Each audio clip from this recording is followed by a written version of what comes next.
آج ہمارا اہم ترین فریضہ کیا ہے؟ اہم ترین فریضہ حضرت آبا رسول خدا صلی اللہ علیہ وسلم فرماتے ہیں کہ من مات ولم يعرف امام زمانه مات میتة جاہلیہ۔ فریقین کی حدیث، صحیح حدیث، مستند حدیث، متواتر حدیث، کہ جو مر گیا اس حال میں کہ اس نے اپنے زمانے کے امام کی معرفت حاصل نہ کی تو وہ جاہلیت کی موت مرتا ہے، کفر کی موت مرتا ہے۔ یہ بہت بڑا خطرہ ہے۔ ہم آج ممکن ہے کہ غفلت میں رہیں اور اپنے امام زمانہ کے بارے میں شاید زیادہ تحقیق نہ کریں، لیکن یہ خطرہ ہے کہ جو بھی مرا اور اسے صحیح معرفت نہ ہوا امام زمانہ، وہ اس کی موت جاہلیت کی موت ہوتی ہے۔ یعنی اب اس سے پہلے بغیر معرفت کے جو کچھ بھی کیا ہے وہ ہوا منصورہ، وہ گرد و خاک کی طرح سارے اعمال اڑ گئے، اسے خداوند حساب نہیں کرتا، قبول نہیں فرماتا۔ شرط ہے معرفت جائے امام زمانہ۔ اب اس حدیث مبارکہ کی روشنی میں تمام مسلمانوں کے لیے آقا امام زمان علیہ السلام کی معرفت حاصل کرنا،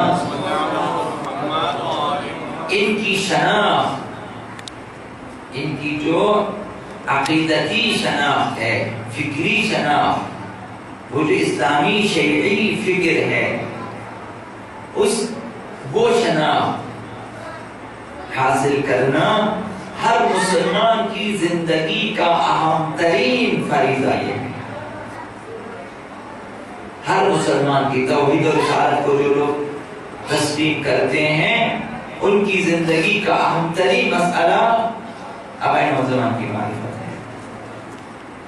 اس لیے کہ خداوند متعال نے ہماری ہدایت کو اور ہماری سعادت کو ان کے سپرد کیا ہے۔ آپ کی کامیابی دنیاوی اخروی ان کے ہاتھوں میں، ان کے سپرد ہے۔ ان کی معرفت ہمارے اللہ کے ساتھ رابطے کی نشانی ہے۔ جسے امام زمانہ کی معرفت نہ ہو، اس کا خدا سے رابطہ نہیں ہے۔ جو امام زمان شناس نہ ہو، مہدی شناس نہ ہو، یعنی اس کا خدا سے کوئی رابطہ نہیں ہے، کوئی تعلق نہیں ہے۔ یہ معرفت نشانی ہے، علامت ہے کہ آپ کا خدا سے رابطہ ہے۔ جو بھی اپنے زمانے کے معصوم امام سے جدا ہوگا، یعنی رابطہ نہیں ہوگا اس کا معرفت کے حوالے سے، بیعت و اطاعت کے حوالے سے، مودت و محبت کے حوالے سے رابطہ نہ ہوگا اپنے زمانے کے معصوم امام کے ساتھ، تو یہی کہ امام زمانہ کی معرفت نہیں ہے اور مودت کے اعتبار سے، اطاعت کے اعتبار سے، تسلیم امر کے اعتبار سے امام زمان سے جدا ہے، یہی اس نے اپنے اوپر دنیا کا سب سے بڑا ظلم کیا ہے۔ ربنا ظلمنا انفسنا،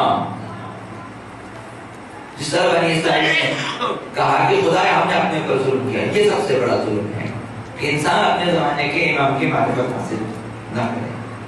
جس نے امام کی معرفت حاصل نہ کی، اس نے خدا سے اپنا رابطہ توڑ دیا ہے، اس کا خدا سے قطعاً کوئی رابطہ نہیں۔